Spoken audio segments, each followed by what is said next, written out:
Hello and welcome to this week's podcast. This is our 12th episode of the Denver Homes Market Report. This is Ricky Schoonover of Mode Real Estate. Wow, time is flying by, and this year has offered up so many unique challenges and opportunities.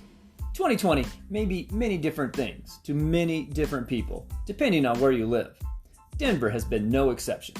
One thing for sure, we will not look back on this year anytime soon and think, what a boring, uneventful year. We have had quite a lot going on, that's for sure. Today we'll get back to basics. This podcast serves several purposes. One is to keep you up to date on all things real estate here in the Mile High City. We also like to highlight neighborhoods which perhaps you had never considered a place you could call home. My goal is to inspire curiosity. Perhaps I highlight a neighborhood like the city of Edgewater, that little 3/4 mile city just west of Denver we spoke about in my previous podcast. I want to encourage you to venture out. Take a look around for yourself. Grab a drink or some food from one of the local eateries. Walk through one of the many parks. Or sit on the rooftop at Rogers Bar or Joyride Brewery, overlooking Sloan's Lake with a downtown Denver in the backdrop.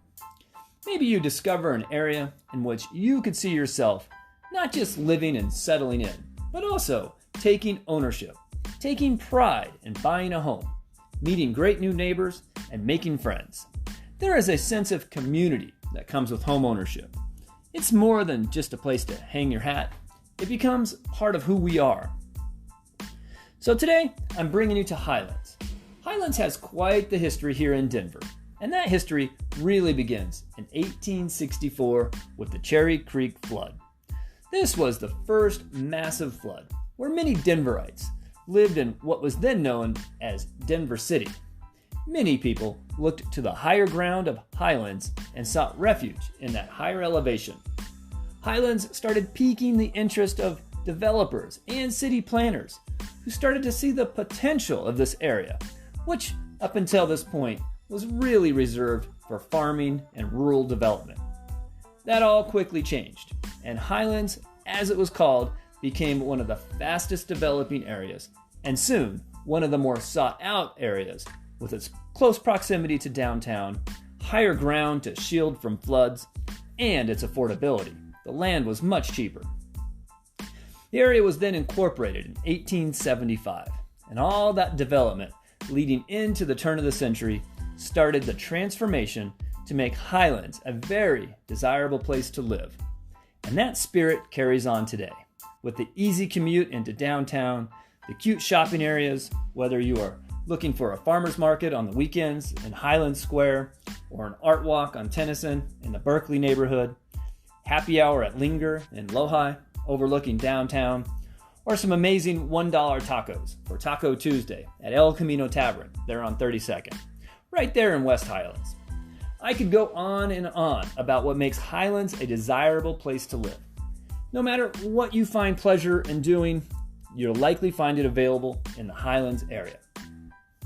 Today there are many different small neighborhoods that come to mind that make up Highlands.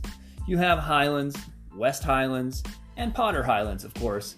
However, over the years, it has become common to think of Sunnyside, Berkeley, Lodi, Sloan's Lake, and Jefferson Park, all to be in the general residential area known as Highlands. Now, many will remind us that the name Highlands, although was the original name, that really changed in the 1950s and into the 1960s, with many white residents moving out of the area and out to the outer suburbs, and many Latino and Italian immigrants moving in to call Highlands home, due to its close proximity to downtown and relative affordability. Northside and the residents who proudly identify as Northsiders. This cultural identity was most prevalent in the 60s and 70s and became part of the broader conversation and struggles as the entire Denver metro area has struggled to maintain its identity while enduring sweeping changes with more business opportunities and more development means more and more people moving here to call Denver home. The city continues to push for higher density and more development to provide housing for all those relocating here. The fallout from that is that longtime residents tend to get displaced. All this growth and development has sparked controversy as rents rise, the cost of land has skyrocketed, as well as the cost to redevelop the land, and along with that, taxes also go up.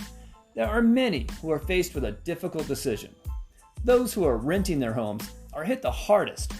They simply are forced to move to less expensive housing elsewhere.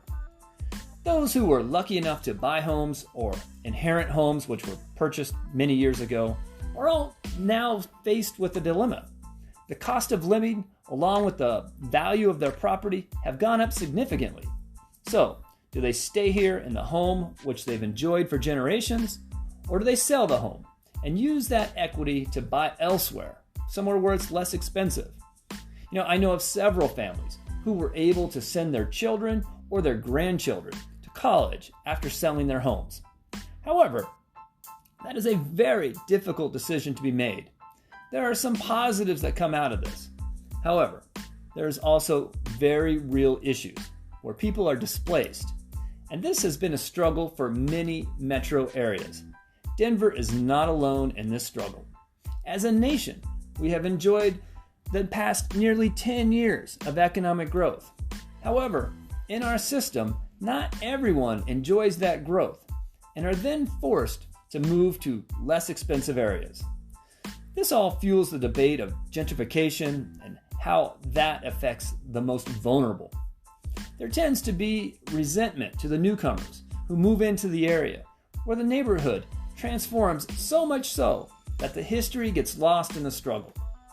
Luckily, Denver has some amazing advocates, and residents in several neighborhoods have put together groups to help preserve areas and establish historic districts to help slow the redevelopment of some of the areas and ensure homes are saved and remodeled in keeping with the history of the neighborhood.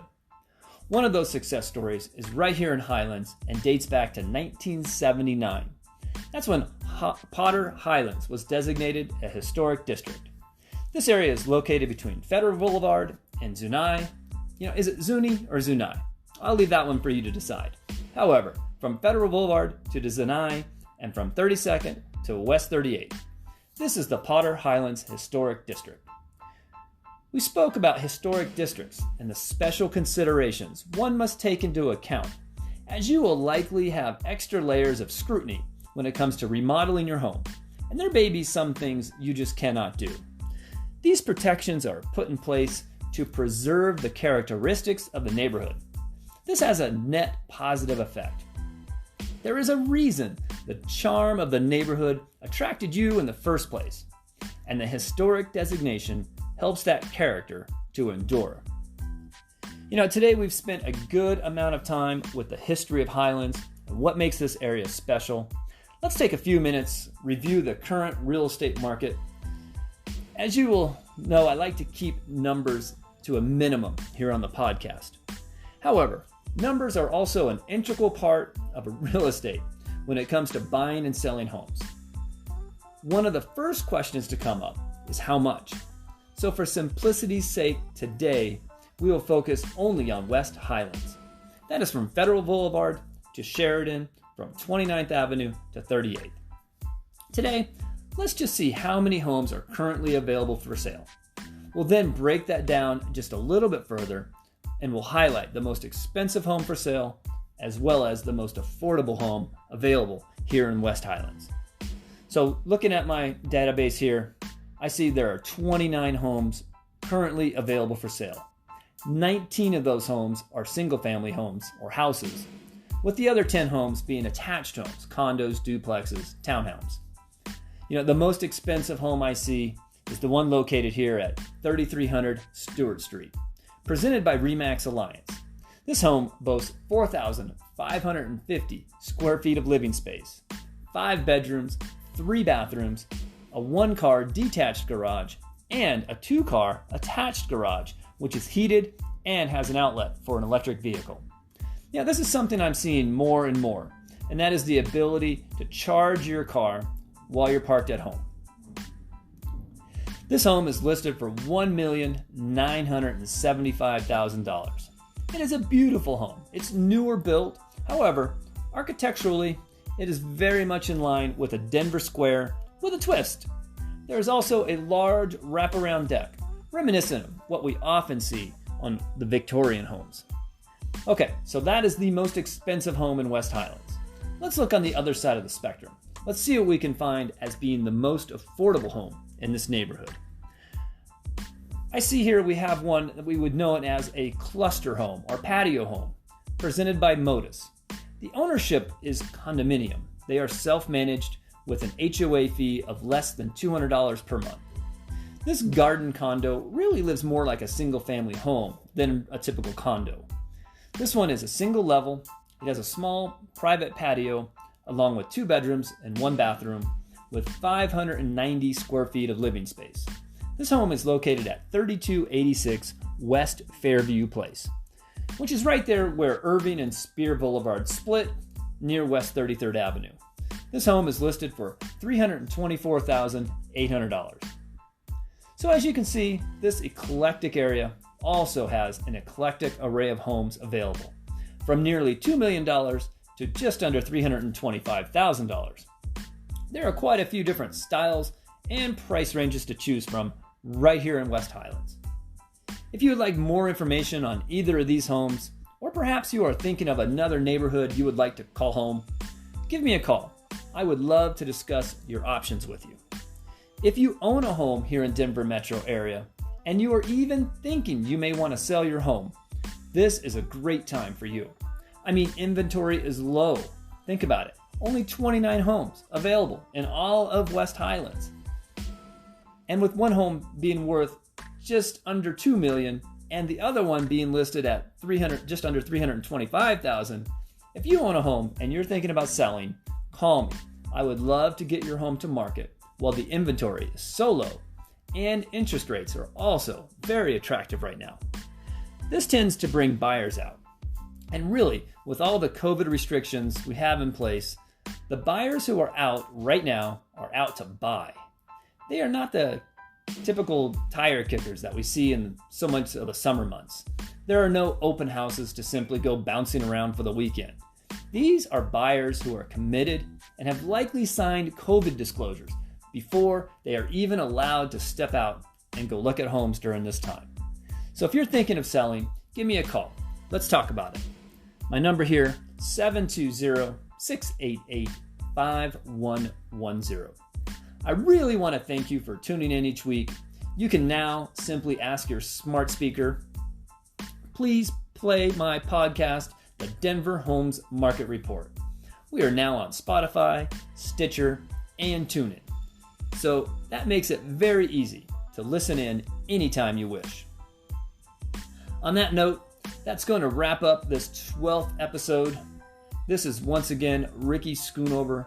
Please check me out on my Facebook page, Ricky Schoonover, SCHOONOVER, Ricky Schoonover, Mode Real Estate. Please take a second to like my page.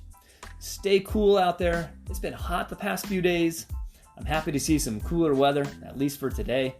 Stay safe out there, and I hope you'll tune in next week.